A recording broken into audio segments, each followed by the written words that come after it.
जीवन पूरा करके, कर्म भोग काट करके हमेशा से संसार छोड़ करके जाने का ये साधारण नियम अपनाया है। जो जन्मा है उसे एक न एक दिन जाना पड़ा है।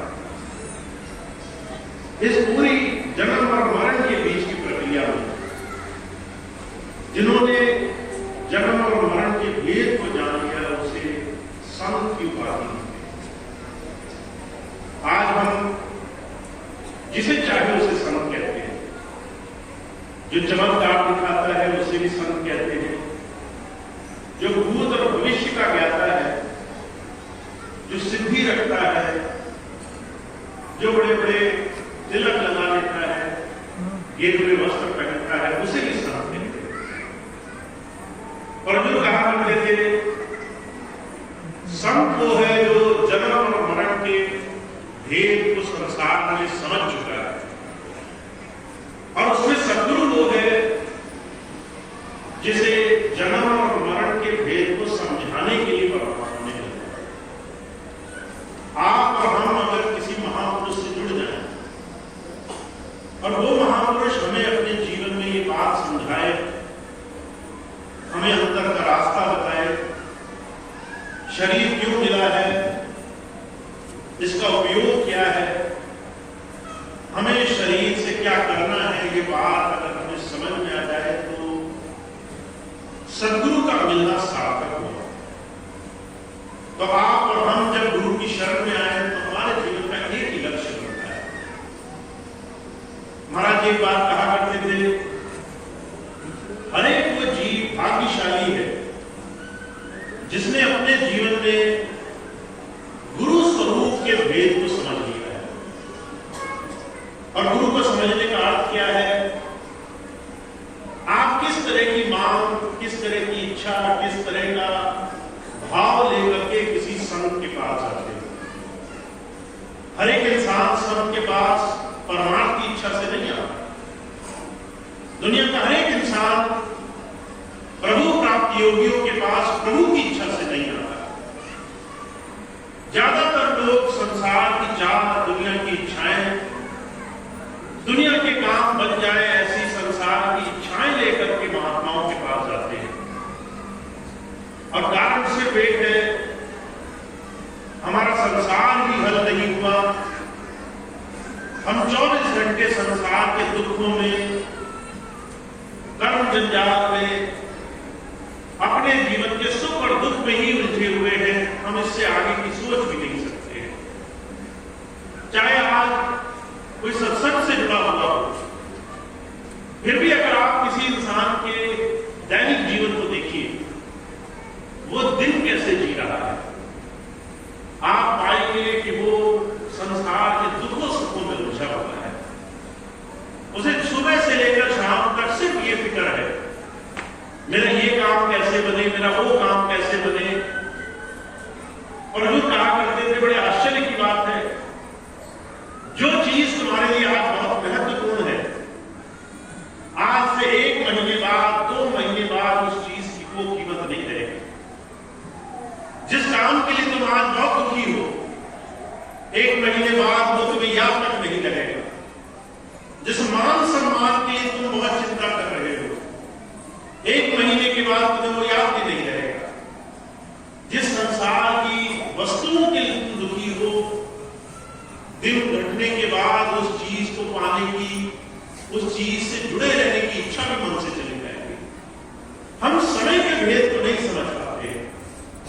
हमें जीवन में आकर के काल और माया कैसे इंसान को भ्रमित कर रही है, उसको भरमाए हुए है, कैसे संसार में उलझाए हुए हैं, इस बात की हम समझ संसार में नहीं प्राप्त कर पाते। इसलिए वो भाग्यशाली है जिन्होंने गुरु के पास जा करके पहले गुरु से कुछ सीखना शुरू किया है।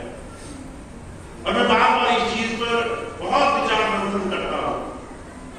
क्या संत के पास आने वाला हर एक जीव उससे सीखने आया है? तो आप विश्वास मानेंगे, बहुत से लोग ऐसे हैं जिन्हें गुरु की बात सुनने में, उसको मानने में कम और अपनी संसार की बात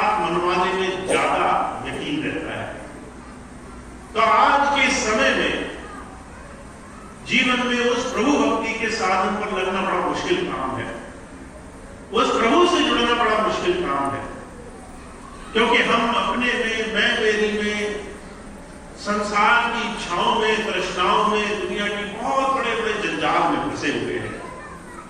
तो वो भाग्यशाली है, आप में से भी वो ही धन्य है, भाग्यशाली है, जिन्होंने संसार और अपने जीवन की दैनिक दिनचर्या के स्वरूप को समझा है।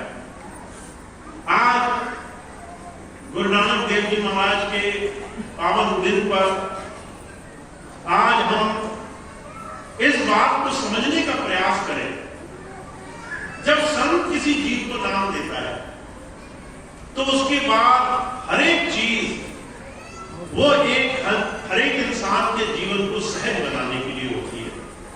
कैसे हम अपने चिंताओं के बोझ को गुरु के ऊपर छोड़ना स्वीकार कर सकें। कितनी जल्दी हम ये बात मान लेंगे कि हम अपने कर्मों को, अपने संसार के कामों को, दुनिया के लेन देन के जगत को खुद नहीं भोग सकते। हम खुद स्वयं संसार से बाहर नहीं हो सकते। हम खुद स्वयं संसार में बड़े बड़े जतन करके भी संसार से बच नहीं सकते। हमें अपने इन तमाम चिंताओं का, अपने तमाम संसार के दायित्व का भार अपने सबसे उठाना सीखना जरूरी है। हमें अपने आप को गुरु के चरणों में उसकी दया मेहर से जोड़ना बड़ा जरूरी है।